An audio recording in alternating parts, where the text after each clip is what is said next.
Donkey Kong Country Tropical Freeze is a game... Actually, hold on a sec. While this video is about Tropical Freeze, I think we should start off by taking a look at the past of this series. In the 90s, the company Rare developed games for Nintendo as a second-party developer and created critically acclaimed games, including the 3 Donkey Kong Country games. But in 2002, Microsoft acquired Rare, and that meant, well, that they wouldn't be making games for Nintendo anymore. Donkey Kong appeared in some other games after that, but sadly his own brand identity started to decline, and newer gamers, like me for example, who didn't grow up with the original Donkey Kong Country series, came to know him as more of a not very important side character who just occasionally appeared in spin-off games like Mario Party, for example. Enter Retro Studios.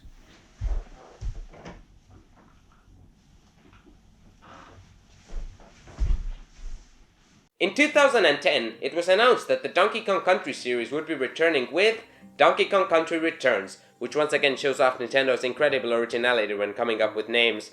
Developed by Retro Studios, who were already known for making the Metroid Prime games, which were loved by fans. Later that year, Donkey Kong Country Returns was released on the Nintendo Wii. And it was great! A beautiful, challenging 2D platformer with catchy music that I can't stop humming! Dun dun dun dun dun dun dun dun dun dun. Okay.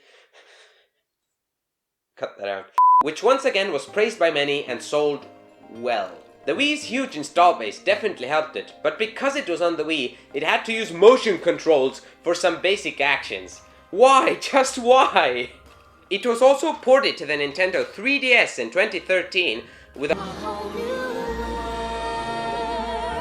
of bonus levels and an optional easy mode where the player has more health and that has some other minor changes that make the game easier for those that need it. I have a Let's Play of this game on my Let's Play channel, so you can go check it out if you want. So, since so many people loved Returns, you would expect them to be excited to hear they're getting a sequel, right? Well, you'd be wrong. Donkey Kong Country Tropical Freeze's announcement in 2013 was met with a lot of disappointment and negativity. Especially Metroid fans who were hoping for another Metroid Prime game from Retro Studios weren't, shall we say, particularly thrilled that their loved series wasn't getting the spotlight, but they weren't the only ones. Tropical Freeze was also dragged down by the Wii U's failure. A lot of the people who got Returns on the original Wii never got or possibly never even heard of the Wii U. And just like with the Wii U, Donkey Kong Country Tropical Freeze's marketing was fantastic, right? Well, this is level 2 of Cranky Con, and only 4 playable characters, not a 5th, right? We're not going to reveal the 5th for you. Come on, Jeff, unfortunately, you're not in the game this time. I'm sorry. We got to break that news. Well, we're still trying to get you in Smash Brothers, right? All right. Well, Reggie, what do you think of the, the Xbox One and the PS4 and all that? This industry loves brand new hardware, and anything that's good for the industry is good for Nintendo. Yeah, it was really good. So, Donkey Kong Country Tropical Freeze was released in 2014 and wasn't really received too well. It even got a really weird negative review from GameStop, earning only a 6 out of 10 rating. Now you might say that anything above a 5 out of 10 is still a good rating, but in today's world, where everything needs to be over-exaggerated, like this word, and blown way out of proportion, anything that's not a 9 or 10 out of 10 is garbage and not worth playing. But seriously, mundane and unimaginative level design? Sorry for the profanity, but what the f***? This is literally the opposite of what the game actually is. It has some of the most creative, fun, and imaginative level design I have ever even seen in a video game. The way it introduces new types of obstacles while slowly ramping up the difficulty, how every level is designed with speedrunning in mind, making sure if you know what you're doing you can rush through the levels using awesome tricks, how the level's different elements interact with each other, how there can sometimes be a hidden story told within a level or across multiple levels. All of this makes me confused as to how this review could have turned out the way it did. I'm not even sure if they played the same game I did. Was there a secret Donkey Kong Country game that came out on the Wii U that was never released and was just released to the press, and they played that and somehow mixed up the titles? No, of course not. That would be stupid. But it is seriously strange how different the game that review is describing is from Donkey Kong Country Tropical Freeze. I want to point out that I am not trying to slander any specific publications or people. It could very well be hard to enjoy a game if you have to beat it for work and you're under a strict deadline to write a review or whatever the case may have been. In any case, I think it's best not to assume things of people or judge them based on very little evidence. But none of that really matters anymore. I just think this makes a really good example of how this game didn't really get a fair chance back in 2014. If you want to hear more about this and just Donkey Kong Country Tropical Freeze in general, I've got some great videos linked in the description of this video, which I suggest to check out. But maybe finish watching this video first? I like those watch minutes. I've also linked the article I just talked about in the description, so if you want to check that out, you can do that as well. It's right there. So is that it? Donkey Kong Country Tropical Freeze was just screwed over by bad marketing, bad timing, the Wii U's bad sales, bad everything, and the rest of this video will just be me complaining about it? Well, unless you've been living under a rock, you already know the answer to that. To the rock people, come on out, click subscribe, we don't discriminate on this channel. I've met quite a few Goron people in my life, and they're pretty cool, or should I say hot. Get it, because they live in a volcano. Also, if you want, you can stay under your rock and subscribe from there. Just make sure you subscribe, or else. So yeah, in a Nintendo Direct Mini on January 11th, 2018, we found out that Donkey Kong Country Tropical Freeze would be getting the port treatment just like its predecessor and be coming to the Nintendo Switch on May the 4th May the 4th, 2018. And Nintendo are being sneaky and releasing it at an even higher price than it was originally on the Wii U. I don't know what I was doing with my hands there. Well, this game is still worth the $60/euro/pound/ price tag, and it looks like it's finally getting the praise it deserves. I couldn't be happier for it. But I've been talking about real-world stuff related to the game for a while now, probably even too long. So what do you say if we actually focus on the game itself now? I think you probably like that. I think is that what you're here for? I don't even know what I'm doing here. Let's just go. Go to the next segment, please. Pick up the microphone, pick that up. The game picks up with the Kongs, Donkey, Dixie, Diddy and Cranky, partying it up in DK's house, probably celebrating DK's birthday, but everything changes when the Ice Nation attacks. Winter finally comes as a bunch of frosty baddies, the Snowmads, are attacking, and they're bringing out the big guns straight away, because apparently they have a friggin' giant ice dragon and they freeze the whole Donkey Kong Island. Wait a second, could this guy be? The cold wind blows the Kongs all the way to Lost Mangroves, and they have to roll, jump, ground pound, grab, roll jump and blast their way back to Kong Island to defeat the Snowmads and take back their home. In case you didn't realize yet, this game is a 2D platformer and one of the best, if not the best 2D platformer out there. You play as Donkey Kong, who can walk, run, jump, ground pound and grab. Ground pounding can reveal secrets or open up ways to progress through the level. Ground pounding near an enemy can stun them, which also means if the enemy you're ground pounding near is upside down above a pit, they will fall to their death. The grab move is something that was a new addition in Tropical Freeze and didn't exist in either versions of Donkey Kong Country Returns. The grab move can be used on these orange-ish handle thingies, which can result in pulling out an item from the ground or pulling the literal ground up with you. Holding the grab button down lets you cling on to vines and grass like an actual monkey, ape. By running in a direction and pressing the ground pound button, you can do a roll, which can take out most enemies. You can also do a roll jump by rolling off a platform and then jumping. Don't ask me how that's supposed to make sense, because I don't know. No wait, I do know! It's not supposed to make sense and it doesn't need to, because it's friggin' sweet! All the moves in this game are friggin' sweet. Except for Pluck, that one's just kinda meh. At least it's better than the blow mechanic from the last game. Oh, but Donkey Kong is not where it stops, because this game has 3 companion Kongs to help you out. If you find a Kong barrel, you can throw it to get either Dixie, Diddy or Cranky Kong to accompany you on your journey. The companion Kongs stay on DK's back and provide some extra abilities. Diddy Kong has a jetpack, letting you hover in the air for a short amount of time. Cranky Kong has a cane, which you can use to bounce up, even bounce on spikes and sharks, and you can whack sharks to death with the cane. Then there's Dixie Kong, who's so overpowered that the other 2 companion Kongs I just listed are almost completely useless, especially Diddy. Dixie can twirl her hair to lift up herself or whomever's carrying her, be it Donkey Kong or Rambi. She can even be used to cheese your way through challenges meant for Cranky Kong and his cane bounce, so even if in single player you might pick up a Cranky barrel when you're offered one, when playing multiplayer it's basically stupid not to use Dixie. This is because while in single player you can switch out your companion Kong to whatever Kong's barrel you find, and there are even barrels that let you choose which Kong you want, in multiplayer you're stuck with who the second player picked. And the second player can only change their Kong on the course select map or when entering the game from the title screen. This is one of my very few gripes with the game, and I was really hoping they'd fix it when porting the game to the Switch, but apparently they didn't think of that. Overall, this game's got a pretty standard approach to a 2D platformer. There's a bunch of worlds, each following some sort of theme. In these worlds are some levels and you gotta beat levels to advance to the next ones. The levels also have two types of collectibles in them. First up, puzzle pieces, of which there are 5, 7 or 9 in each level, with some exceptions. For example, boss levels don't have any collectibles. They're usually somewhat hidden away, concealed in secret areas or requiring you to collect a trail of bananas to reveal them, for example. Collecting all the puzzle pieces in a level unlocks an image in the extra section, and collecting all the puzzle pieces in a world unlocks a special diorama themed after that world. The other collectibles are the Kong letters. There are 4 Kong letters in each level, once again with some exceptions. Unlike puzzle pieces, you need to collect all the Kong letters in one playthrough, and you can lose them by dying. As in, if you grab a checkpoint, collect a Kong letter but then die, you need to collect that Kong letter again. Collecting all the Kong letters in a world unlocks a special, extra challenging level in that world, which obviously doesn't contain Kong letters because they're used to unlock those levels. Puzzle pieces are still hanging around though, to make your life harder and more fun if you're going for that sweet 100% completion. So that's the game's mechanics out of the way, now let's talk about the game itself. An absolutely brilliant product of great level design, gorgeous visuals and stunning music, this game will blow away anyone who's willing to let it. The levels introduce different concepts and challenges which grow in difficulty and add in some twists as you progress through the stage. Everything is connected and nothing doesn't make sense.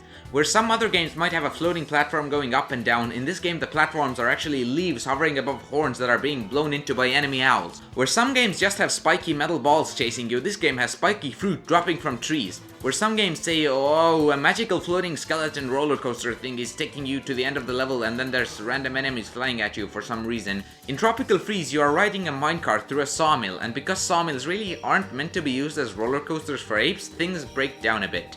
Now, I'm not trying to say that it should always be this way in every game or that everything has to be given an explanation. Believe me, I love Mario and random spiky balls as much as the next guy. I might even love Mario games more than Donkey Kong, though I don't like to rank games like that. But you just have to admit this is simply better game making, requiring more time, creativity, effort, and most importantly, adding to the game and making the game world feel like a real one. While being somewhat grounded in realism with everything having an explanation, this game doesn't steer away from crazy concepts, as things only have to make sense within the game world, not ours. So, seeing as our Kong pals can do this, you don't have to be worried that retro studios let realism stop them from making the game they wanted. The explanations and connections are more of an added bonus rather than the main attraction, which of course are the levels. As already mentioned, these stages follow good game design principles, introducing a couple of concepts or gimmicks in each level, on which the level is based, while always ramping up the difficulty. For example, let's take level 3-2, Baobab Bonanza. I will only cover the 2 main gimmicks of the stage, and only in the first part of the stage, as otherwise we'd be here a very long time. Right near the beginning of the level, you get introduced to the first main obstacle of this level, which is this flower platform. Stepping on either side of this platform makes it quickly tilt in that direction, and standing on it for a longer period of time as it's tilted will cause the flower to drop you. As this is the player's first introduction to this mechanic, there are 2 safety platforms on both sides, which in addition to saving those who linger too long on the sides, can also be a literal lifesaver to those that freak out at the sudden movement of the platform and jump off. You can still fall down the middle if you mess up spectacularly, but that's not very likely to happen, especially since most players will probably never fall down enough to even discover the safety platforms. Right after this flower, we get introduced to the second gimmick of this stage, the dropping spiky fruits, which I coincidentally mentioned before. For now, we get to observe their behavior from this bit of ground right here, where nothing is threatening us, so those that need it can learn the pattern of the fruits, plan their movement, and get their timing right. The fruits are also in their simplest form, rolling downhill and away from the player. One platform later, a wobbly flower pops up again, except this time it's further away from safe ground on both sides and has a longer stalk, meaning it sways more. There are also 2 circular banana trails here, collecting which yields a puzzle piece. As you can see, the challenge has been ramped up a bit, but it's nothing crazy as the banana trails aren't on a timer and the safety platforms are still hanging around. After another small platform, we reach a new version of the spiky fruit challenge. This time the fruits are bigger and are rolling downhill towards the player. There's also no safe platform to observe the falling from. This is about reactions and precise timing. A bit later, as a sort of stopping point in the level, there's a pullable handle that causes 4 flower platforms to appear, allowing the player to advance through the level and advance up, which is something different and shows the flower's weaknesses and strengths in vertical movement. There's also another optional challenge here where you need to jump across these flowers while carrying an enemy in order to gain access to a secret area on the right. At the very top is the biggest flower platform we've seen so far, which is crazy tilting can catch you off guard. And this is one section of the level complete, as after this comes a checkpoint. There's much more to this level, lots of insight to be gained from all the parts that we didn't even get to, but I feel like we'd be going on for way too long. Even this one section took quite a while and I cut out over a page of text already. If you're interested in more analysis on Tropical Freeze, check out the videos linked in the description. I really enjoyed writing this segment, so even I might put out some analysis videos on this game, or maybe even other games later on, where I can go into more detail. Anyway, I hope even this little edited snippet of a level can highlight a bit of what this game has to offer and just how packed full of content it can be. In addition to brilliant level design, Donkey Kong Country Tropical Freeze is absolutely gorgeous, both in the foreground and in the background. Beautiful environments create an immersive and enjoyable experience with little secrets hidden all around the place. Explaining the visuals by talking seems kind of pointless, especially since you'll be seeing them throughout the whole video, so instead I'm going to point out some cool things that I want to point out. I already praised how this game gives different elements of the levels meaning by explaining them, but that's not where it stops, oh no. In Worlds, levels are often connected by different themes, and I'm not just talking about Jungle World levels having trees in them. One of the most well-known examples of this is the fifth world, Juicy Jungle, where all the levels are about the production of ice lollies, from harvesting fruits to turning them into juice, into jelly, freezing them, etc., which eventually end up playing into the world boss fight, as the Kongs accidentally knock a polar bear's ice lolly away. The juice part of the popsicle production line also gives an explanation to the dangerous purple liquid that is so often present in the jungle worlds of games. The creativity in this game is just insane. I don't really know if this fits into this part of the video, but who cares, I'm talking about it anyway. As I like to call them, the wacko levels. Every once in a while you'll get a level that's somewhat different from the normal levels. There are two main types, minecart and rocket barrel levels. First, the minecart levels, where you are in a minecart riding on rails. These levels are crazy fun and fast paced and give a nice change of gameplay between the normal levels. Rocket barrel levels aren't as fun in my opinion, but that doesn't mean they're not great, because this game doesn't settle for anything less than great. Everything in this game ranges between great and absolutely amazing. In rocket barrel levels, you're in a barrel that's a rocket and you press or hold the jump button to go up, dodging obstacles and grabbing collectibles. Also pretty neat. Now, all of these levels existed in Donkey Kong Country Returns as well. Does that mean you get the same experience? No. Retro Studios went the extra mile and made these levels feel different and crazy and wacko. Not to hate on Returns, as they were really cool in that game too, but in Tropical Freeze, to change things up, sometimes you're going around in a circle, sometimes you're fighting a penguin in a giant robot suit, sometimes you're escaping an avalanche. I think the biggest change is the camera angles, as you fight a giant boss and escape a lavalanche in Returns as well, but for some reason the camera really makes a difference. It's nothing huge, but it's yet another cool small thing. One aspect about this game that I love, but some have complained about, is the difficulty. And yes, it is a difficult game, but that's about as far as I'd go. For a young kid or just an inexperienced player, this game can be a tough nut to crack, but the experience is worth it and the challenge is part of the fun. Lives are easy enough to come by, but the game doesn't hand them to you, and challenges are fair. I covered this a bit in my level design segment, and there was even more on the page that I cut out, but this game gives enough leeway to players. Second chances and learning opportunities are everywhere. The game manages to remain fair while offering a challenge, striking a near perfect balance as all things should do. And for those that just can't handle the normal game, the Switch port of Tropical Freeze added Funky Mode, where characters have more hearts, more everything, Kong letters only need to be collected once, etc. There's even a new character, Funky Kong, who's basically all the other Kongs combined. While this definitely is a ridiculously easy mode, it's not a beat the game for me mode, and players still need to at least somewhat grasp the mechanics of the game to experience it all. As for me, I love the challenge, even if sometimes a level takes me a while, and original mode is how I think the game should be experienced. In Donkey Kong Country Returns, most of the music consisted of remixes of tracks in the original trilogy. While this still meant that the game had very good music, that's not really the same as music specifically written or repurposed for a game. A big part of why the original games were loved was their music, and for Tropical Freeze, the composer of the soundtrack of the first three games, the brilliant David Wise, returned. And it shows! Or more precisely, sounds! You know how I've been praising this game for the whole video and saying how I love it? Well, the music is probably my favorite part of this game. Every once in a while I listen to tracks from this game's soundtrack for like an hour on a loop. Comprised of both old and brand new tracks, Donkey Kong Country Tropical Freeze's soundtrack is one of my all-time favorite soundtracks of all time, and yes, I know I said of all time twice there. The epic tracks sound so epic, the calm tracks sound so calm, everything sounds so perfect. I don't even know what to say about the music without anything to go with it. You can just listen to it and be amazed, I guess. Oh crap! Spoilers ahead!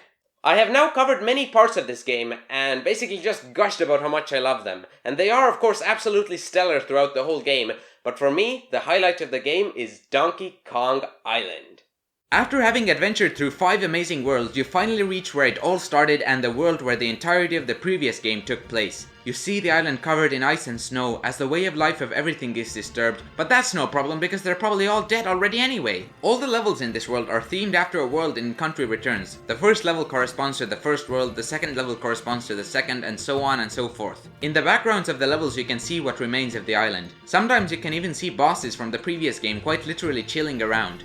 As this is the final world of the game, it is also the most difficult, but it isn't tear your hair out hard. It's just enough to keep you on your toes and excited to kick some snow-mad butt. I mentioned earlier how I loved crazy things happening in levels, at least I think I did. I'm not very good at writing scripts yet. Well, this world's got that. Everything is collapsing and falling apart. The levels are fast-paced and have some amazing set pieces. The whole world is filled with some of my favorite music ever. Everything looks absolutely magnificent, though I might be a bit biased as I've always loved the winter aesthetic in video games.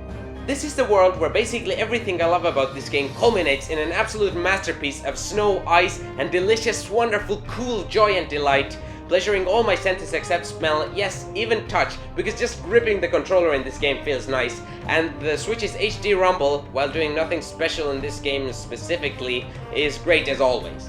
My favorite level in this world and in this whole game is level 6-6 Cliffside Slide. This level is one of the few levels in the game that uses an interesting silhouette look, which makes it all the more unique. In this level, you're in an avalanche, which also sort of explains the silhouette aesthetic. You're climbing up a mountain trying to save your life while everything, including the mountain, crumbles into pieces and drops into the deadly mess of ice and snow below. Moving through this game is an absolute joy, moving through this world is an even bigger joy, and moving through this level is the biggest joy of them all. Same goes for everything else, I just love this level. Now many games have great levels and fun worlds, but something I have literally never seen a video game do is make a water level, or even more so a water world, fun and enjoyable. Before this game, that is. In literally every single game that isn't this one, I've gotten infuriated, tired, bored, annoyed, insert more negative adjectives here, whenever you have to make physical contact with water. New Super Mario Bros., Half-Life, Ocarina of Time, Lego games, Wind Waker, Twilight Princess, Super Mario 3D World. Did I say that already? Probably not. I don't know. It doesn't matter. In literally every single game, it just sucks touching water. Being anywhere near water, it's horrible. Water levels are usually slow, have awkward controls, poor visibility, feature some absolutely enemies, and both literally and figuratively suck. Until I replayed this game for my Let's Play, I remembered this game's water levels in very much the same way. I don't know what I was thinking the first time I played this, because I definitely don't think that way now. Somehow, Retro Studios managed to make a water world that I actually enjoyed. There's even a freaking underwater maze level, which sounds like the absolute worst thing, missing only poor visibility and an auto-scroller mechanic from being just about the worst idea ever, but in this game, it's not even god-awful. I would even say it's fun. Water levels are still probably my least favorite type of level, but in this game that does not mean they're bad, they're still really freaking great. There isn't a single world in this game that doesn't completely blow me away, and every once in a while I just have to stop and take it all in awe of this masterpiece of a game. Even though the water levels in this game are pretty decent, they still don't overstay their welcome, as the water world has quite a few levels that are not completely submerged. I honestly don't even know why I'm talking about the water world so much. It seems completely out of place and unwarranted, though I guess you could say that about any segment in this video. So, we've been through the good and the bad. Actually, wait, there was no bad. We've been through all the worlds, and now it's finally time to fight the final boss, King Frederick. He can be pretty tough, especially for newcomers, but he shouldn't pose a too overwhelming challenge, so you can still kick his butt for freezing your island. But the victory is bittersweet, as Donkey Kong Island will never be the same. Many animals and even whole species and civilizations have perished, and the tragic events of this tropical freeze have certainly left a lasting impact on the Kongs and the world they once knew. Psych! Donkey just blows King Frederick's horn and the magical flowers float out and warm up the whole island and bring everything back to life, and everybody's having fun and everyone is nice and everyone is friendly. And as the sun sets on DK Isle... Oh wait, there's something left to do! Remember those ancient relics you got by beating the special K levels? Well, if you've collected them all, you unlock a final bonus world, Secret Seclusion. Secret Seclusion only has 3 levels, 3 extra tough levels where, just like the K levels, collectible wise you only have to worry about puzzle pieces. This is like the cherry at the top, the icing on the cake that is the base game. Those that have completed many intense platforming challenges to unlock this world get rewarded with yet more intense platforming challenges. As the completionist player hops and rolls through these final few levels, they can look back on this amazing game and appreciate the journey they've just been through. However, this world might be my least favorite in the game, as it's short and the sacred old Kong temple theme doesn't really look the best on levels in my opinion. Then again, this world isn't really supposed to compete with the actual worlds, you know, being a secret bonus world and all, so I guess it doesn't matter too much anyway, especially since the levels are still very fun. Alright, this is finally it! The final level has been beat and even all the puzzle pieces collected. The game is 100% complete. What can I say? This has been a very enjoyable experience. The music is music to my ears, the visuals are beautiful paintings to my eyes, and the gameplay feels like chimpanzees took donkeys, stuffed them in a blender with DK's magic banana juice, and... I might have had some issues with the game along the way, but to be honest, I can't really remember any of them, except for the minor complaint of how you can end up having the wrong companion Kong with you in a level if you are playing multiplayer and don't know which Kong companion you need with you in the level before you go in. But that's not really a huge deal, especially for me, since my total time spent playing multiplayer in this game is probably below 20 minutes. Which is not to say the multiplayer is bad, it's just that I don't have any friends who could play it with me. In a very short summary, game is good, 9 overflowing with delicious magic banana juice out of 10.